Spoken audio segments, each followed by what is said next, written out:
What's going on there, citizens of the Reject Nation? We're here today to watch the most popular thing we cover right here on this very channel, Brooklyn Nine-Nine, episode 14 of season 4. What's up, mofos?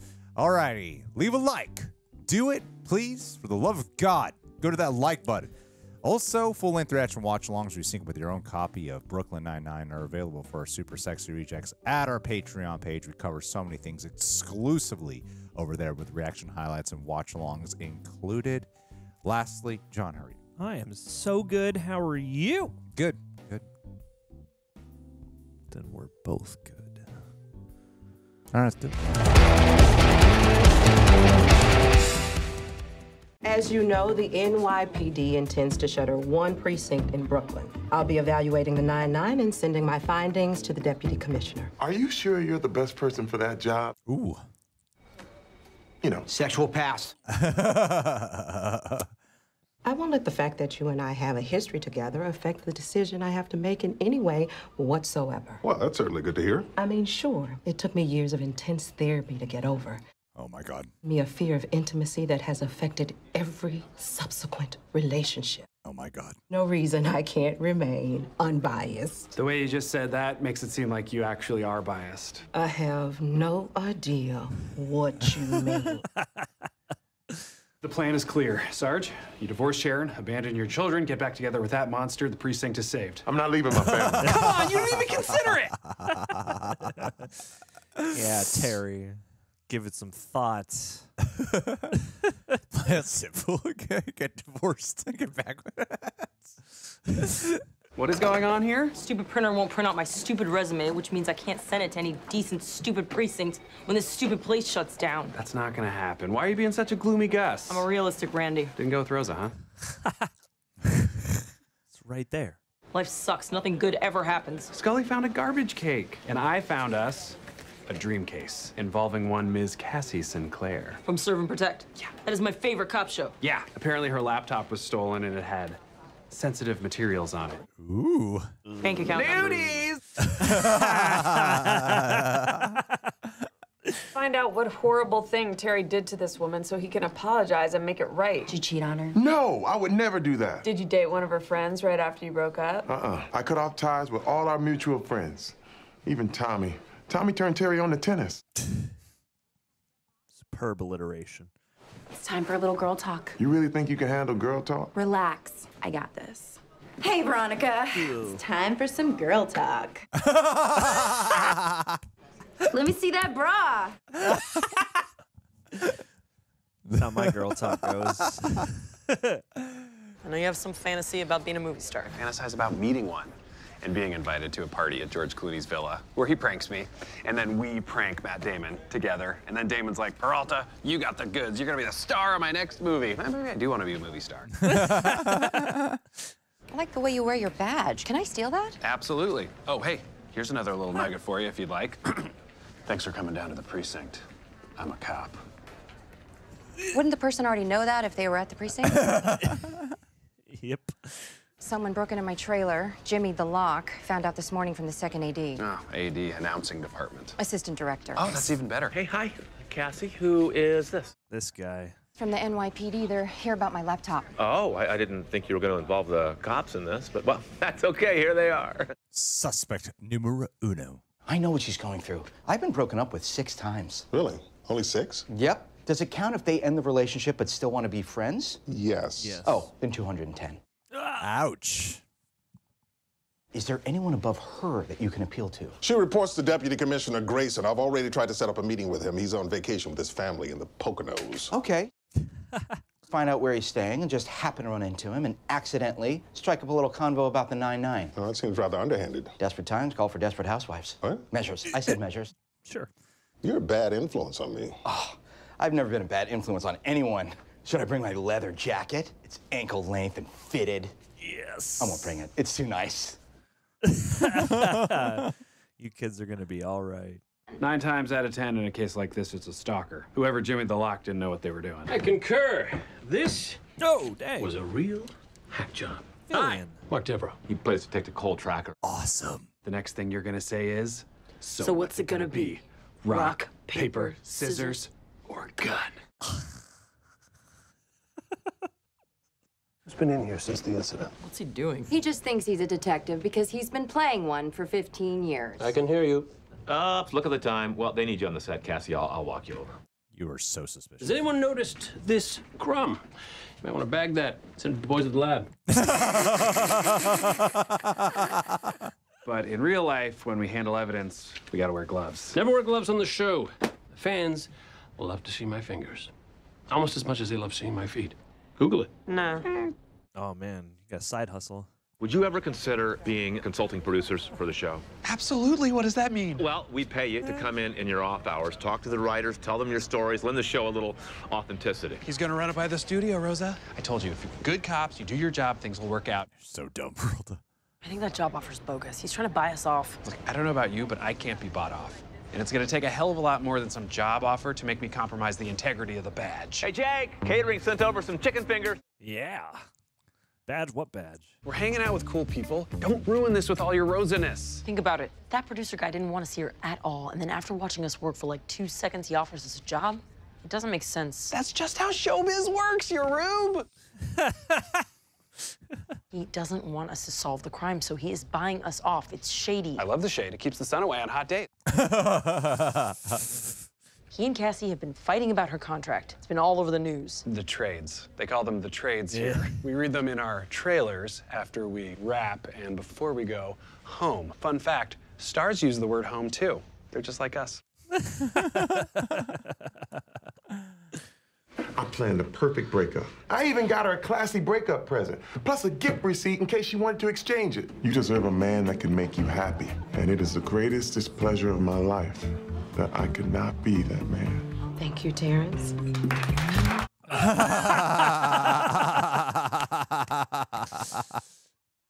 I called the secretary and pretended to be his mother. Or should I say, the Lady Grayson. Very sly. It's a little trick I picked up from the original bad boy, Mr. Bugs Bunny. Yeah, buddy. Captain of the 9-9, what are you doing here? Oh, I'm on vacation. While we're on the subject of, things, are you by any chance in charge of the Brooklyn precinct contraction? If you have an issue, bring it up with your auditor. Well, our auditor is actually... Listen. Oh, no. If you think you're helping your precinct's cause, you're not. Hey, sexy. You ready to go? Oh. Now you are. Well, I'm not saying blackmail him. We just insinuate that we know what's going on and let him fill in the blanks. Oh, so it's like he blackmails himself. Uh-huh. How's your wife? Commissioner Grayson, how's your wife? No, that just sounds like you really want to know how she is. Use your eyebrows, like this. How's your wife? Pump. How about pump? How's your pump? You forgot to say wife. Ah, good note. Good note. Gary Lomax, do you know where he was on the night of the robbery? Last night, he did ask me to tell him when Cassie left her trailer. Interesting. Is that normally an executive producer's job? Well, I'm trying to be more hands-on, network pressure, overages. Overages, sure. I get those on my cell phone. Can I introduce you to the writers? It'd just take a couple of minutes, tops. Lead the way, hombre. Hey, if you name a character after me, that could be his catchphrase. I love that. What's the twist? We have a case to work. That's why we gotta meet the writers. Wake up. You are being manipulated by our prime suspect. All right, he's subprime at best. Subprime mortgage crisis reference. Have to think the worst of everyone because that's how you see life. It's sad. You're sad, and you're being a bad cop. Ooh. But I'm in such a good mood about all of this that there's literally nothing you can say that'll bring me down. Lead the way, hombre, is a terrible catchphrase. Nice try, trying to hurt my feelings. I guess you did. Yep. Looks like they left housekeeping one hell of a tip. A fingertip. And that's how I would lift up a bloody finger with my pen. That is great.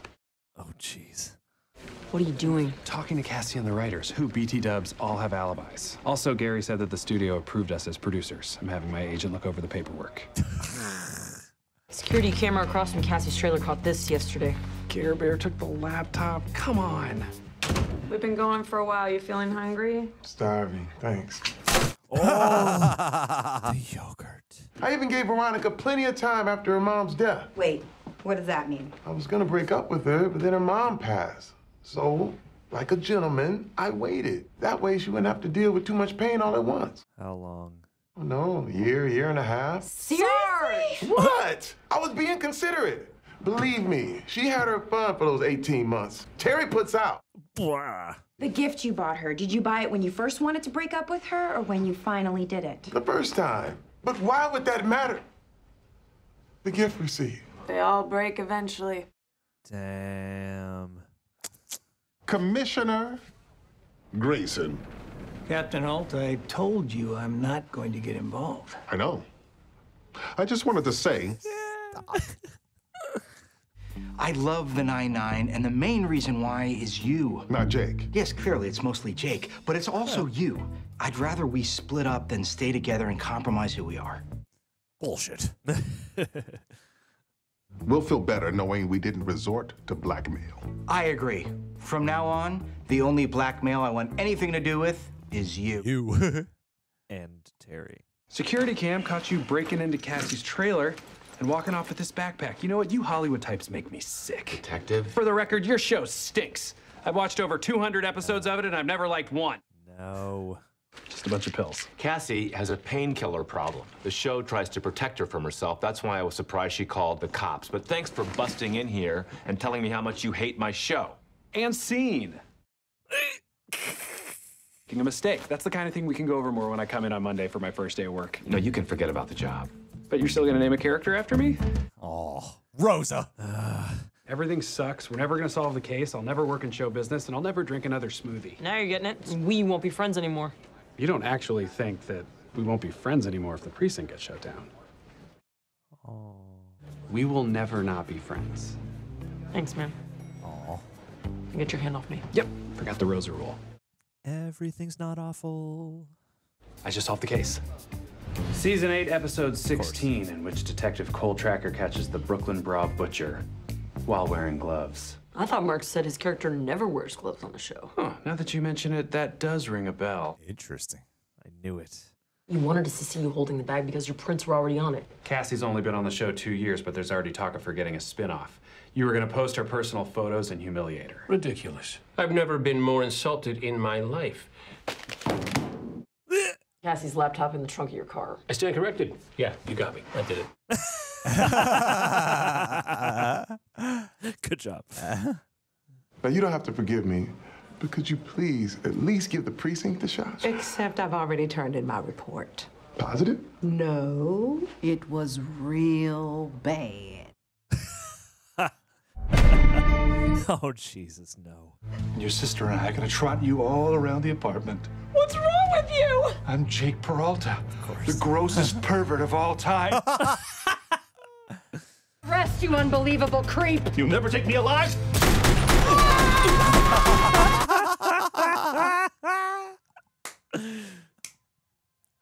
Yep. Rotten hell, Jake Peralta. They used my name! Yes. Success. How rewarding. That was a delight. That was so good. So funny. So funny. Well, John, please. It was a delightful episode. I should have called out Nathan Fillion. I knew it would be him. The Gary guy was just too suspicious. He's too perfect. And yeah, Nathan Fillion, I'm like, yeah, he's too big of a guest actor not to be involved somehow. But I liked it. I liked. I always am fascinated when a show like this has an opportunity to go do like an episode where you're on a set, because I'm like, was that just somebody's fun idea, or was this like helping out the budget for this part of the season, just to not have to go anywhere? We could just go on the lot and shoot in an empty soundstage. But yeah, I thought the fun in game. I mean, the Amy, the Rosa and Peralta plot was, you know, like the lion's share of the episode, and I think that part shone the brightest. I enjoyed the rest of it, mostly with them just trying to interrogate Terry. But like, yeah, the most hilarious bits I thought were in the investigation of the laptop, and when Boyle and Holt are trying to figure out what to do with their eyebrows together. You know, like I'm curious about how the rest of this precinct getting shut down plot line is going to go, because right now, you know, it looks like the precinct is in danger of getting shut down, but we know that's not going to happen. And I'm curious. Like, that part of the episode felt maybe a little more engaged in the previous one than it did here. But I still enjoyed everything that we cut to. I still had a blast watching this. And Gina is making progress. She's out of the halo. Good for her. I'm almost a little sad that she's not still in it, because that made for a lot of very funny stuff. And, yeah, what did you think, sir? I thought it was funny. And that is the main goal of any Brooklyn Nine-Nine episode, is to nail down the funny, and they nailed down the funny. The funny got me laughing. Truly. Laughing quite a bit here. I like Boyle and Holt being paired off together, watching them learn the moral lesson of not blackmailing, which I would have done. Why not? The guy's a cheater. Screw it. Yeah, that's the worst thing you could do. He's cheating on his wife with a young, hot Asian woman. Yeah, white people love Asian people. Do I blame him? Absolutely not. But I could use it against him. Sure. Yeah, that's a good moral line to draw. That's a good way to show that you're a good guy. Never stoop to such lows. So, yes, there's that. Yeah, the stuff on set, that must be cool for a cop. That is looked down upon. You look down upon like some type of sellout. Are you like looked at as a sellout cop when you go to network TV and you become a consultant? I've always wondered that. Like, you're not a real cop. You're just in it for the money and the glory. You walk into the precinct and everyone just calls you Hollywood from now on. Well, you see, what I've come to realize growing up from when I was a child. Oh. That's where the growing up started. Okay. Yeah. I, like many, had this impression that people who became cops, all of them dreamt of it. They wanted to be heroes and serve people and their country, and they really believed in justice. And then as I got older, and by older, I mean like 2 years ago, I realized there's a lot of people who just did it because they just needed a job. Sure. They just became cops because I got nothing else to do. Yeah. And it seems like a fine pay. And I'm like, oh, no wonder there's a lot of corruption. You get the benefits and all that, yeah. Yeah, you get the it's like most people are not Serpico. Most people are not Jake Peralta or most of the people in Brooklyn Nine-Nine. That's just not most cops. So with that in mind, I'm like, yeah, if I became a cop, I'd totally use it to work my way up to becoming a consultant on a TV show. Yeah, why not? Why not?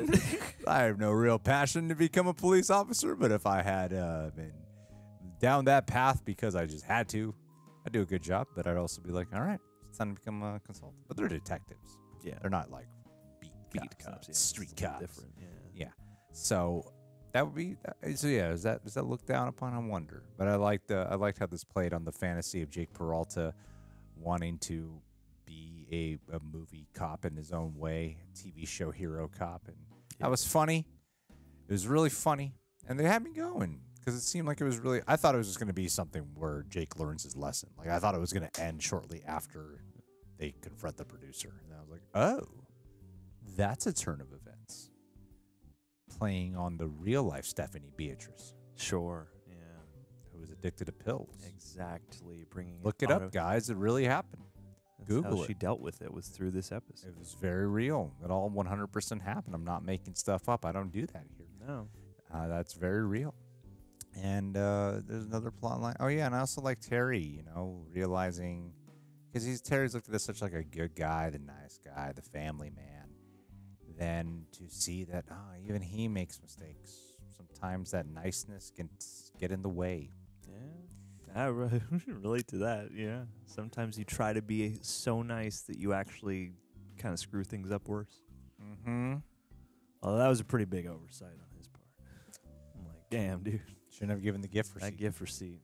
That was a great detail. Like as much as that plot wasn't the funniest plot of the episode, I did appreciate that plot for the resolve that it brought. It was very satisfying to get to the end of that and be like, ah, damn it, man.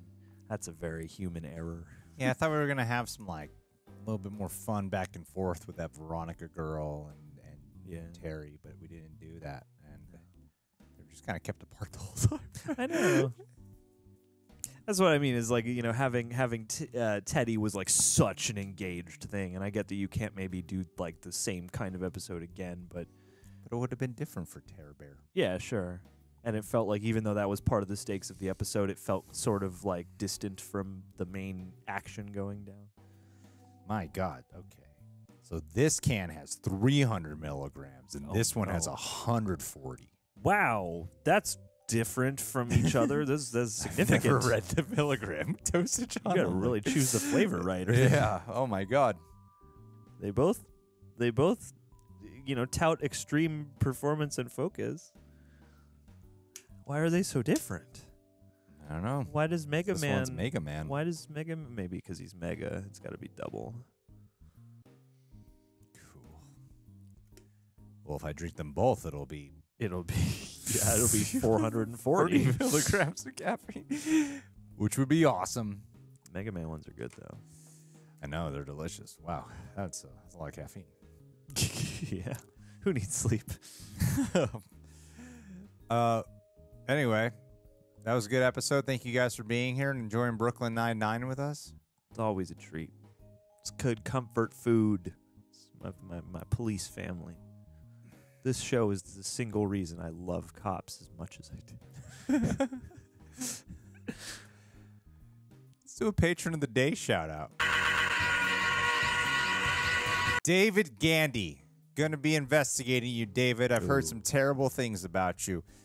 I've heard that maybe after all this time, you're not the nice, generous guy you are. What? I have come to discover that everything you have gifted us with, you have stolen from orphanages. Oh. That framed photo of John Wayne, you took from an 8-year-old Puerto Rican boy in New York City. Now what's he going to pray to? How can you do such a thing? Yeah. He needed that. And the nun was really upset. And that boy, he got an ass whooping. By you. From that nun. And you. And the nun. You. Yeah. Both of you. Yeah, because got a yes and that's you can't, the kid's own can't fault. know but it. So, yeah, man, you done messed up. The gravity falls. You took that right off a kid's head. You took that off of a child's head, and then you beat that child. Yeah. Now, was the video funny? It was a little funny. But was it wrong? Depends who you talk to. Yeah, I say it's wrong. perspective. I say I stand by the side that you shouldn't have beat him, despite how hilarious that video ended up being.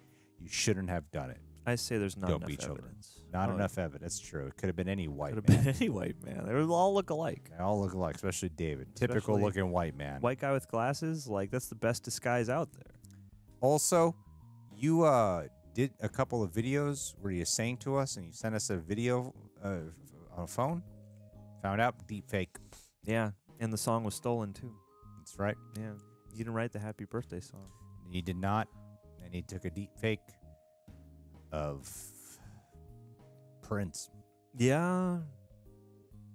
I really thought Prince just cared enough to have recorded those videos for us in advance, but it turns out it was all Saying he deep faked his face onto Prince. Still, David. You can't just say that. I can, and I'll Now this find is a very a way. different thing.